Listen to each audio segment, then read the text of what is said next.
Preliminary Notes on the JANG by Lisa Goldstein. Originally published in the May 1985 issue of Isaac Asimov's science fiction magazine, which had a German translation 2 years later. Republished in a 1986 anthology entitled The Year's Best Fantasy Stories 12, and in a collection of the author's stories called Travelers in Magic in 1994. Read by Darrell T. Smith II for my channel, Quasar Spectra. Preliminary Notes on the JANG. Simon stood in front of the door, panting a little from the climb up 3 flights of stairs, wondering if he had come to the right place. He checked the piece of paper in his hand again. 3460C. The same as the address painted in cracking numbers over the peephole. The sound of an instrument, a sitar, could be heard faintly through the door, and the hallway smelled like ginger. Why would his advisor want to live here? He shrugged and knocked. There didn't seem to be any bell. The door opened. The sound of the instrument grew louder, and a man with an enormous black mustache stood in front of him. "Yes?" the man said. A threadbare oriental rug lay on the floor of the hallway before him. I'm sorry," Simon said, stepping back. The man was standing too close. He felt his space being violated. "I have the wrong... that is, I'm looking for... I don't suppose Dr. Glass lives here?" No doctors here," the man said. He wore loose green trousers and a yellow tunic. Simon couldn't place his accent. "You are sick?" He studied Simon intensely from under jet-black eyebrows. Eyes and eyebrows were the same color. "No, he's not a medical doctor," Simon said. "Never mind. Thanks anyway." "No one here but my family," the man said. "We celebrate. My wife, my second wife, her husband, my cousins and their children, my wife's cousin. You have no word for it in English." Simon had started to draw kinship diagrams in his mind. The smell of spices was making him a little dizzy. He thought he could hear feet stamping beyond the hallway, bells shaking. His second wife's husband? Where are you from?" Simon said, unable not to ask. He had probably transgressed somehow, broken some taboo, at the very least irritated his informant. His informant? Who was he kidding? But his textbooks had never mentioned how to deal with a situation like this. "We are the JANG," the man said. He bowed courteously and began to close the door. "Good day." Simon turned away, aware that he had been dismissed. His mind was humming by the time he reached the street.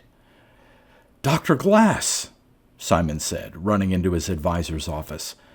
"Hello, Simon," Dr. Glass said, looking up from his desk. "You missed a good party Saturday." Listen, I tried to find it. I ended up in this place." "Place?" Dr. Glass said. "Sit down. I've never seen you so excited. What do you mean?" "I went to your house," Simon said. He fished out the scrap of paper from his pocket. "Here, 3460, right? Only the guy who answered the door..." 2460, Dr. Glass said. "What?" "You went to the wrong place," Dr. Glass said. "You missed a great party." "Oh," Simon said. "Well, listen, this guy who answered the door, he was foreign, right?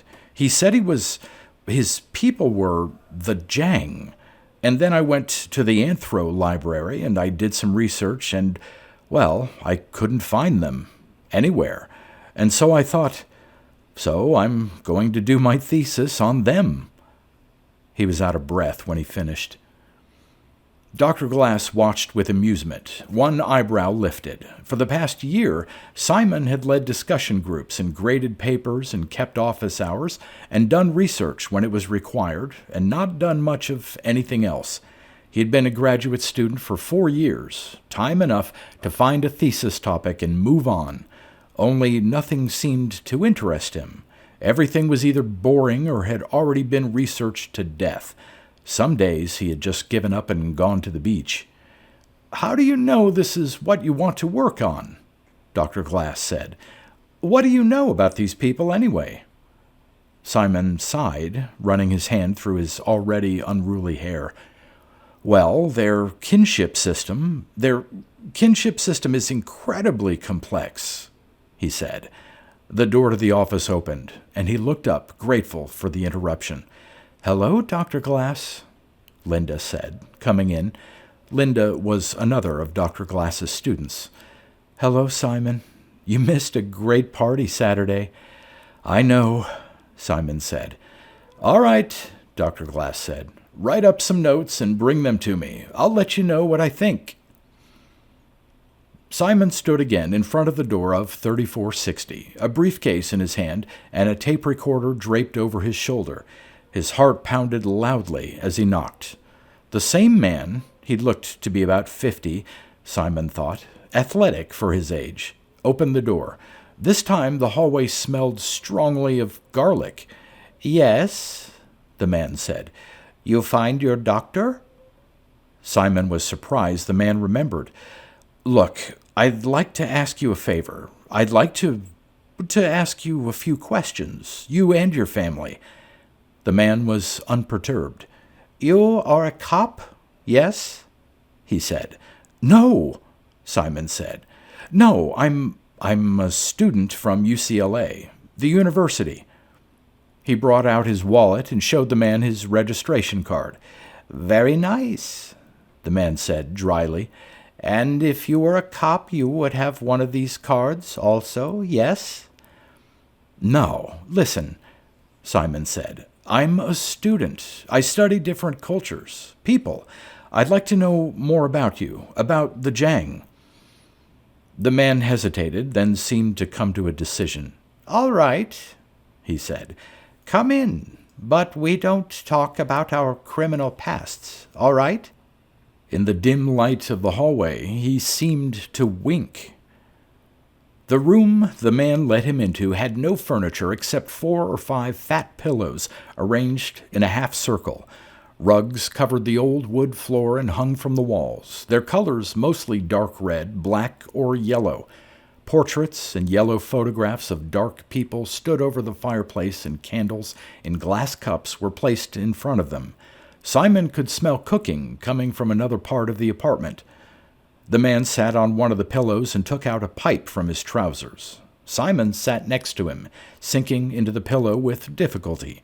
He moved to turn his tape recorder on, but the man stopped him with an upraised hand. "No," he said, "not that.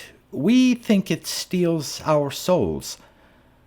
"Okay," Simon said. He took a pen and notebook out of his briefcase and wrote, "Recorder steals souls." "To begin with, what is your name?" "What is yours?" the man said. Simon blinked. "What?" he said. "A custom among the JANG," the man said. "The stranger among us gives us his name first." "Oh," Simon said. "Simon Montclair." "I am called Mustafa," the man said. He bowed a little from the waist. "And your last name?" Simon said. Mustafa shrugged. "What is a good last name in your country?" he said. "Smith. I am called Mustafa Smith." Simon looked up sharply, but Mustafa had not smiled. "And the rest of your family, are they called Smith as well?" "If you like," Mustafa said. "But you, what do you call yourselves?"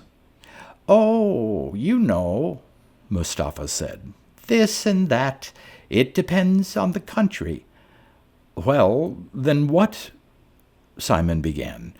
Mustafa said, interrupting him, "I will introduce you to the rest of the family. Would you like?" "Of course," Simon said. Mustafa clapped his hands. Immediately the room seemed full of people. "My second wife, Francesca, and her husband, Tibor. And these are my cousins, these her brothers. Simon soon stopped trying to make sense of the names. And my daughter, Clara. Simon was looking at a young woman with long black hair and deep black eyes and skin that looked like silk. She wore an embroidered blouse and a flowing red skirt, and chains of coins fell from her earlobes. "Hello," Simon said weakly. "Hello," she said. There was an awkward silence. Then Simon recalled his purpose and took up his pen and notebook once more. "Your names," he said. "They're from different parts of the world, aren't they? I mean, how—" "We take the names of the country we are born in," Mustafa said. He dismissed the family with a wave of his hand. Simon watched Clara as she left the room. "But where are you from?" Simon asked. "I mean, originally." Mustafa shrugged. "Who knows?" he said. "We are from all over. The JANG are from every country on Earth. There are Chinese JANG and New Guinea JANG. We are the travelers." The session was a long one, and very satisfying for Simon. He made 3 charts of kinship before he got it right and saw Mustafa nodding in approval. These people seemed to marry whenever and wherever they liked. Once Mustafa surprised Simon by mentioning his wife in Spain. Simon learned that Mustafa had been a horse trader, a carpenter, a guitar player. He learned that the festival he had interrupted last week celebrated the birth of a saint and lasted 3 days, that Mustafa believed the king of Hungary could cure any illness, that white was the color of mourning and red the color of marriage. At the end of the session, after they had agreed to meet every week, Mustafa said, "You go home and tell the police now, yes?" This time Simon definitely saw him wink. "I'm going home and writing all this up," Simon said. "Ah," Mustafa said. "And then what will you do with it?" "I'm writing a dissertation," Simon said. "When I'm finished, I'll be able to graduate, to leave school, finally." "And then," Mustafa said, "what will you do?" "Get a job," Simon said. He shrugged. "Probably teach somewhere." "So this dissertation," Mustafa said thoughtfully, "it is important to you, yes?" "Oh, yeah," Simon said fervently. "Listen, you guys saved my life." Mustafa drew on his pipe and leaned back on the pillows, looking satisfied. "Hi, Linda," Simon said, coming into Dr. Glass's office. "Where's Glass?" Linda shrugged. "Don't know," she said. "I've been waiting an hour." Simon looked at papers on Dr. Glass's desk, walked to the window and looked out. "I hear you've found a thesis topic," Linda said. "Oh, yeah," Simon said. He laughed. "Finally." He turned to face her. "Sounds exciting," Linda said. "Imagine stumbling on a tribe here in Los Angeles." Linda was going to the Australian outback in the summer. "What are they, gypsies?" "No," Simon said. His caution about revealing his information fought with his need to tell someone, and lost. "They call themselves the JANG. Means the people, of course. They know the gypsies. They've traveled with them, but they don't consider the gypsies part of the people." "That's great," Linda said. "I wonder why no one's ever heard of them. You couldn't find anything in the library?" Simon shook his head. "What does Dr. Glass say?" Linda said. "Hey, it's too bad you missed his party Saturday. It was lots of fun." "I know," Simon said. "And it doesn't look good for me to miss my advisor's party. I got lost." "Don't worry," Linda said. "There'll be another one." "I still don't know where the man lives," Simon said. "Well, next time I'll show you," Linda said. "We can go together." "Okay," Simon said. Linda smiled at him, and he realized that somehow the idea of the two of them going to a party together had turned into a date in her eyes. "What have I gotten myself into?" he thought. She wasn't bad-looking, shoulder-length brown hair, face too thin, chin maybe a little too pointed. Unbidden, the face of Clara rose in his mind. "Listen, I'm tired of waiting," Linda said. "Do you want to go to Westwood for a cup of coffee?" "Sure," Simon said. Once at the coffee shop, it seemed the most natural thing for Simon to offer to pay for the coffee and for Linda to accept. Mating rituals of North American peoples, Simon thought. But when he took out his wallet, he found he had no money. He remembered getting $20 from an automatic teller just that morning, and remembered, too, Mustafa's face, eyes gleaming, white teeth showing in a smile. "You stole from me," Simon said. "What?" Mustafa said. He lit his pipe and offered it to Simon. Simon refused, too angry to care about the significance of the ritual. "Listen, you people stole from me. When I got here last week, I had $20, and when I left, it was gone. I don't like that. There has to be trust between us, Mustafa." Surprisingly, Mustafa laughed and showed his clean white teeth. "Of course," he said. "And I will tell you what it is. We had to learn if you were from the cops, yes? And so Luis, my first wife's cousin's boy, looked in your wallet. It is hard work, stealing a man's wallet and then replacing it so that he suspects nothing. And so Luis probably thought he deserved something for his trouble. That's the way it is in your country, is it not? Hard work is rewarded?" "Yes, and stealing money is rewarded by jail," Simon said, still angry. Mustafa laughed again. "But now," he said, "we know now that you are not from the cops, and we know that we can trust you. Surely that was worth $20? Despite himself, Simon began to laugh too. What was $20 after all? Hundreds of ethnologists paid their informants, and now, as Mustafa said, these people knew they could trust him.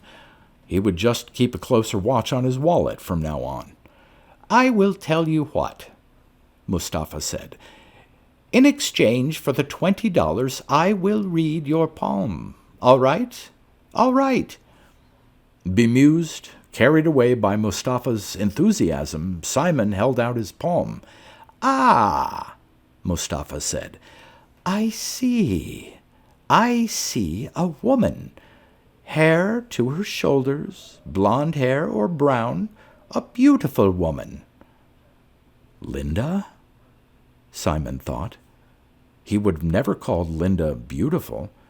"You know her, yes? She will be important to you, very important. I see you leaving school, you and her together.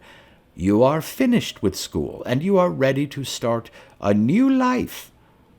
Mustafa looked up. "That is all I can see today," he said. "Is it helpful to you?" Simon shrugged. "I don't know," he said. "Maybe it will be helpful later," Mustafa said. "And maybe I can be helpful today. Today is a feast day, and you, since you are now worthy of trust and not a cop, are invited along. We celebrate." "A feast day?"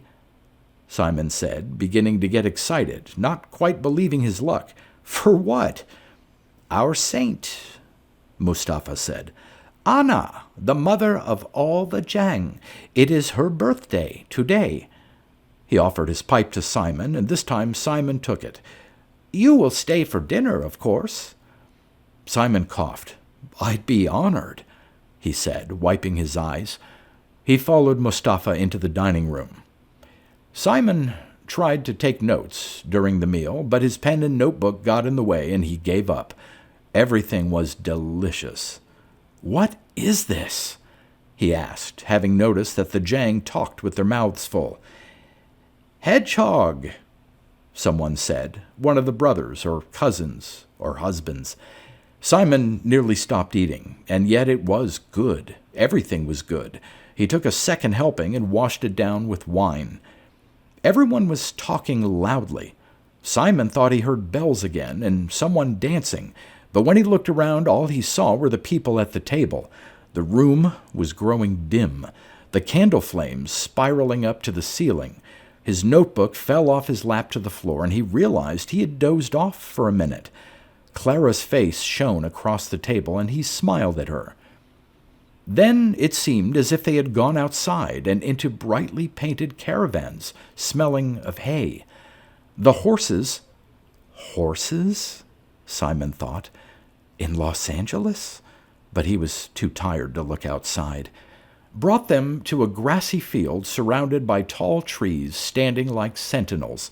A stream splashed somewhere in the distance. The men got out their guitars and began to play. Men and women danced, feet stamping. Bells jangled. The full moon was rising. In the empty space above the meadow, the sky looked like a banner filled with stars. Simon looked from the moon to Clara's face and to the moon again. I should be taking notes, he thought, and struggled to rise.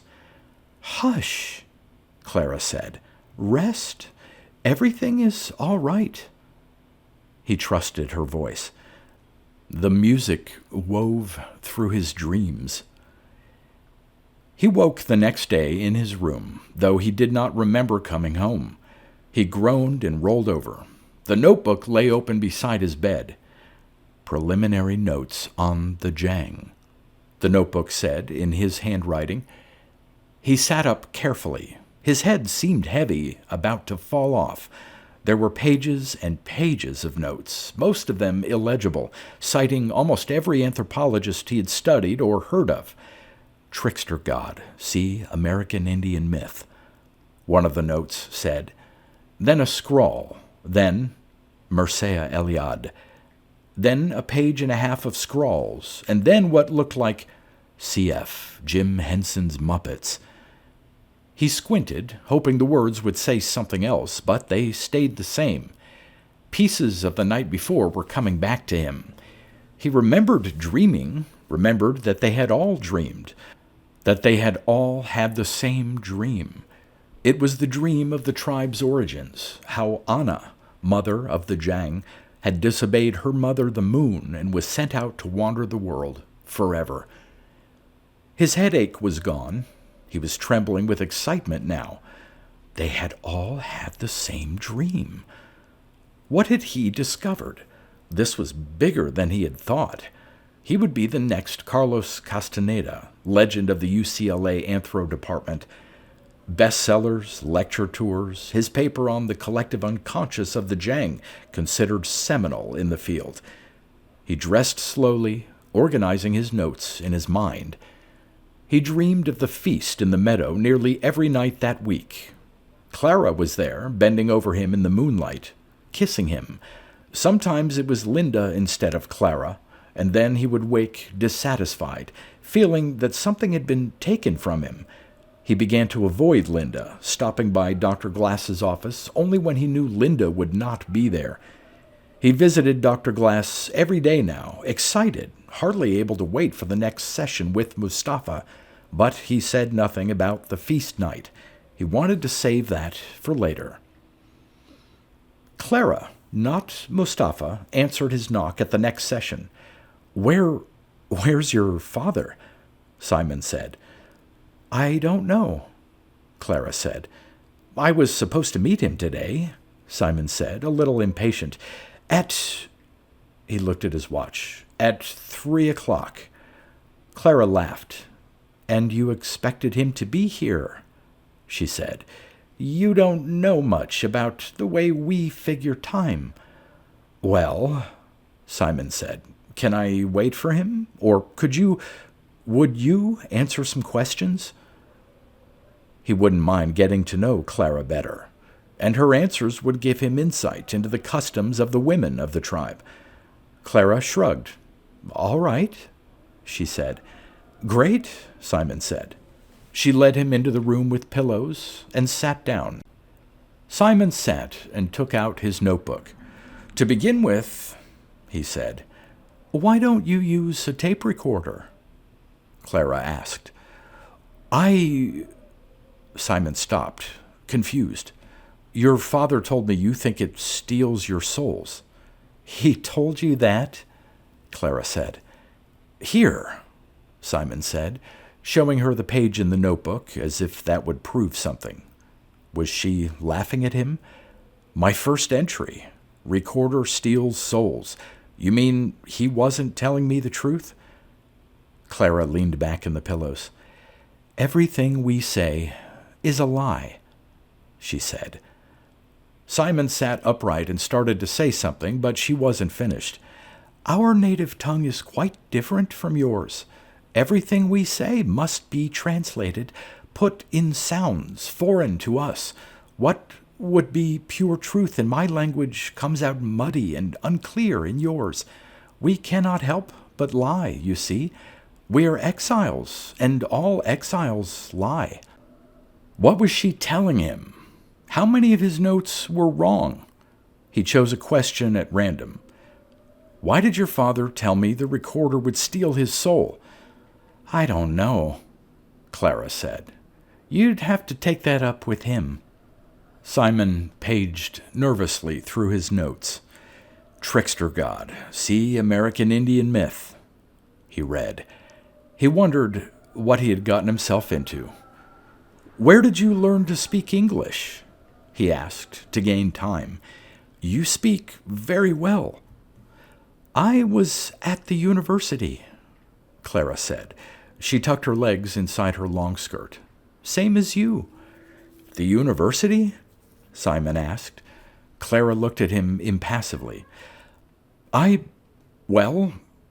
surprised. It doesn't seem like the JANG would send their children to the university, especially the daughters. Why not? Clara said. Simon winced a little under her even gaze. It's the daughters, the women who have to make a living after all. You do? Well, of course, Clara said. The men's status depends on how well their women support them. The more money his wives make, the more prestige the man has. Men aren't expected to work. They aren't? Simon asked. He was aware he sounded stupid, unprofessional. But Mustafa told me... He looked through his notes. Mustafa was a horse trader, a carpenter, a guitar player. Clara laughed. He plays the guitar, certainly, she said. Then, unaware that something more was being asked of her, she said, I don't know why he told you that. You'd have to ask him. The session went a little better after that. Clara told him about burial customs, superstitions, the organization of the tribe. Toward the end, Simon put away his notebook and they talked a little about UCLA. Clara had even had a beginning anthropology class with Dr. Glass, and she did an excellent imitation of him, raising one eyebrow and looking out at his students.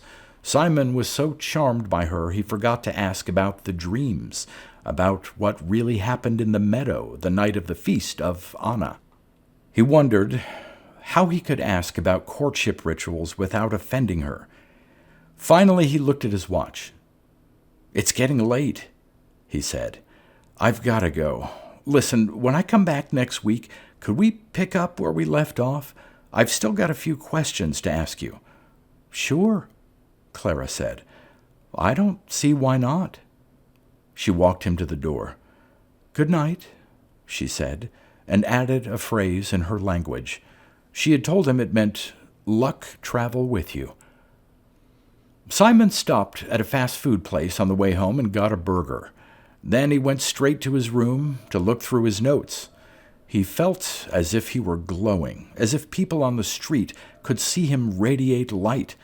His thesis was turning out far better than he'd expected, and he'd met a dark, exotic woman who seemed to like him. Maybe that's why I got interested in anthropology, he thought, remembering whole afternoons spent looking through his parents' copies of National Geographic. I wanted to meet dark, exotic women. A half an hour later, he had to stop, aware that something was wrong. Mustafa had told him the JANG believed in an afterlife, but Clara had mentioned reincarnation. Mustafa had said the JANG didn't eat beef, but Clara had given him a recipe with beef in it. Mustafa had told him about a long and beautiful wedding ceremony, but Clara had said 2 people were considered married if they'd simply shared a meal and a bed. Could there be 2 sets of customs, one for men and one for women? No, not with this much disparity between them. His agitation grew the more he compared Clara's and Mustafa's sessions. He knew he couldn't wait until next week. Angry now and a little frightened, he got into his car and drove to Mustafa's apartment. He could hear voices raised in argument as he climbed the stairs. A man and a woman were shouting in the JANG's dark, rolling language, exchanging insults like thunder. Simon hesitated a little before the door, but his anger overcame everything else, and he knocked loudly. The argument stopped in mid-sentence. Mustafa opened the door, his face flushed, his eyebrows lowered. Clara stood behind him in the hallway. Simon had never seen Mustafa so angry. It terrified him, made him want to turn around and leave. Then he remembered his thesis, his future, and summoned up the courage to stay. "You lied to me," he said to Mustafa. "Did we?" Mustafa said. His voice was dangerously low. "Your information is totally different from Clara's," Simon said. "It's like 2 different cultures. One of you lied." Abruptly, Mustafa's expression changed. "Well, come in," he said. "Our guests do not stand out in the hall. Perhaps we can discuss this, yes?" Simon followed them into the room with the pillows. A fire was lit in the fireplace, and candles glowed in front of the dark portraits on the mantelpiece. Clara sat down and looked at her nails, almost bored. She would not look at him. "We would not like to mislead you," Mustafa said. "This thing you write, it is very important to you, yes?" Simon nodded, still too angry to speak. "Well, then perhaps we can come to an agreement," Mustafa said, genially. "Is it worth, say, $1,000? $1,000 for the correct information, for the truth about the JANG?" "What?" Simon said, weakly. He felt as if he'd been hit. He looked at Clara for reassurance, but she did not look up. At least, he thought, she has the decency to be embarrassed. "Come now, $1,000, Mustafa said. "That's not so much. And then your future is secure. You have a teaching job. You are all set." "Don't be ridiculous," Simon said. "I don't have $1,000, and anyway I don't have to do my thesis on the JANG. There are millions of topics, millions of cultures." "Yes, but you are willing to spend another 4 years waiting for one of them," Mustafa said. How did he know that? Simon thought. Another 4 years at the university waiting for a topic of interest? Come, we will be reasonable. $800. In a few months it will be time for the JANG to travel again, maybe to cross the water. Think of your notes, your work, all wasted.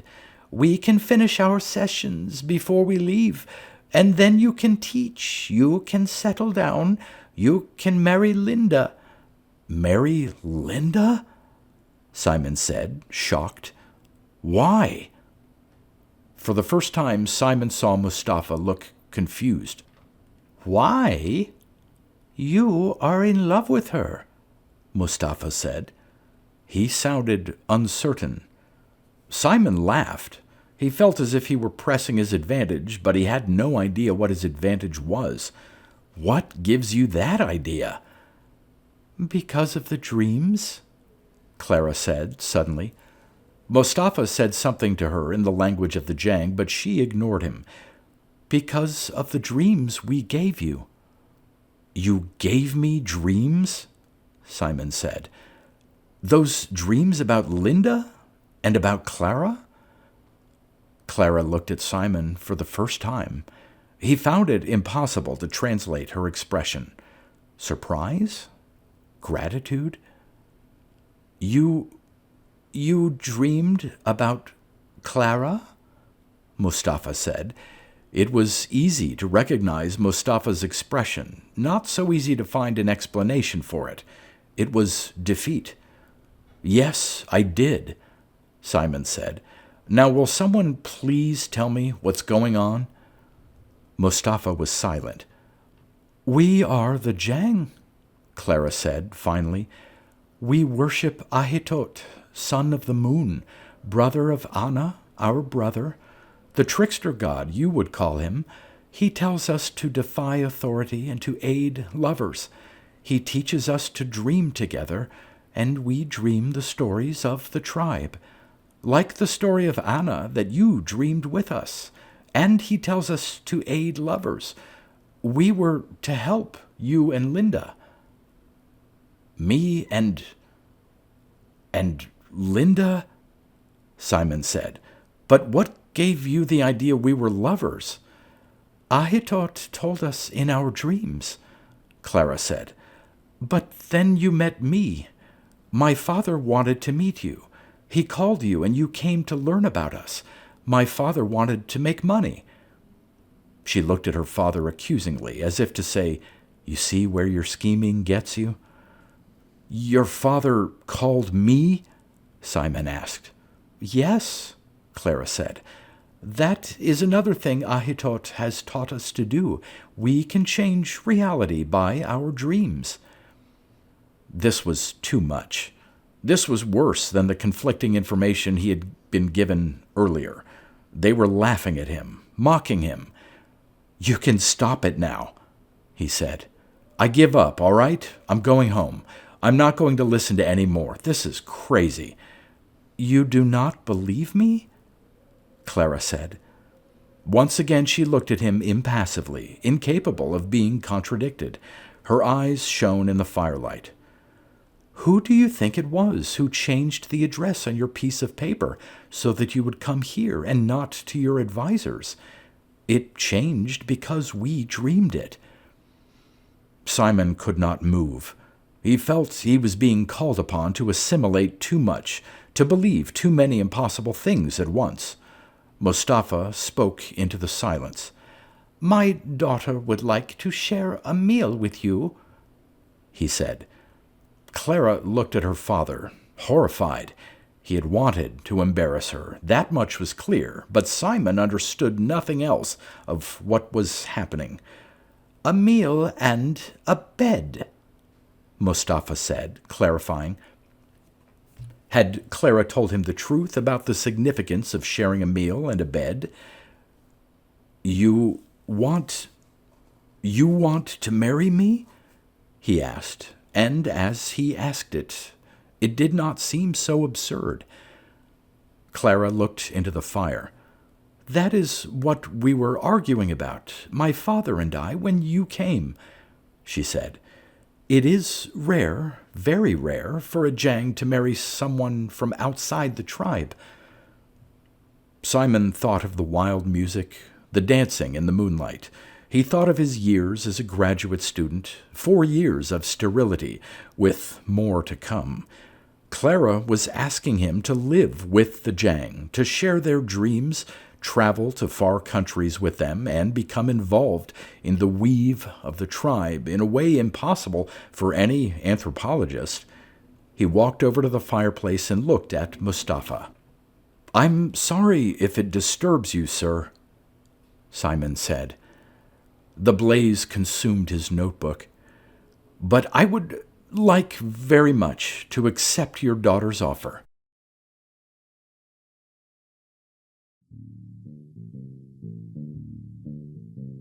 You've been listening to pre-1990s speculative fiction readings with a highlight on science fiction by Darrell T. Smith II.